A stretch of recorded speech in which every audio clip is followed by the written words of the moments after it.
মুক্তিযুদ্ধের চেতনা বাস্তবায়ন করতে হলে একজোট হয়ে লড়াই করতে হবে।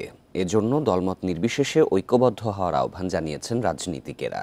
মুক্তিযুদ্ধের অন্যতম সংগঠক সিরাজুল আলম খানের প্রথম মৃত্যুবার্ষিকী উপলক্ষে সকালে জাতীয় প্রেস ক্লাবে জাতীয় সমাজতান্ত্রিক দল জেএসডির আলোচনা সভায় এই আহ্বান জানান তারা।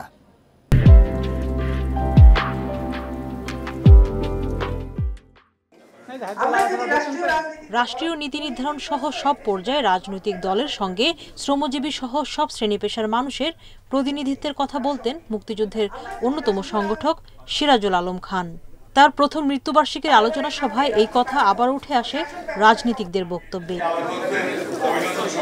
দেশের অস্তিত্ব সংকটের মুখে এমন অভিযোগ তুলে বক্তারা বলেন, এই পরিস্থিতি মোকাবেলায় রাজনৈতিক দলগুলোকে সিরাজুল আলম খানের আদর্শ ধারণ করতে হবে। তার চেতনা যেন ইতিহাস থেকে হারিয়ে না যায় সে বিষয়ে সচেতন থাকতে হবে জাতীয় নেতাদের। দুর্নীতি রাষ্ট্রকে গিলে ফেলেছে, এটা কিছু নাই, রাষ্ট্র বলে কোনো কথা নাই। সরকারের ক্ষমতার তৃষ্ণা মিটছে না, তাদের আরো ক্ষমতা দরকার।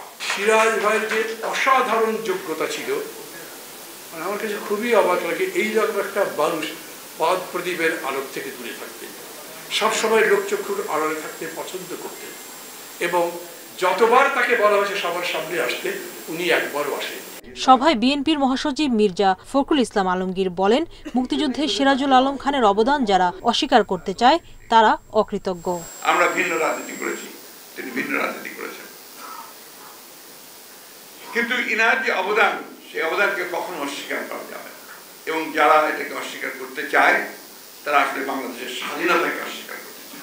দেশকে এগিয়ে নিতে সিরাজুল আলম খানের মতো রাজনীতিবিদদের অবদান নতুন প্রজন্মের সামনে তুলে ধরার আহ্বান জানান বক্তারা। স্বাধীনতার স্বপ্ন দেখেছিলেন। সুলতানা জাহান মিতু, ইন্ডিপেন্ডেন্ট নিউজ, ঢাকা।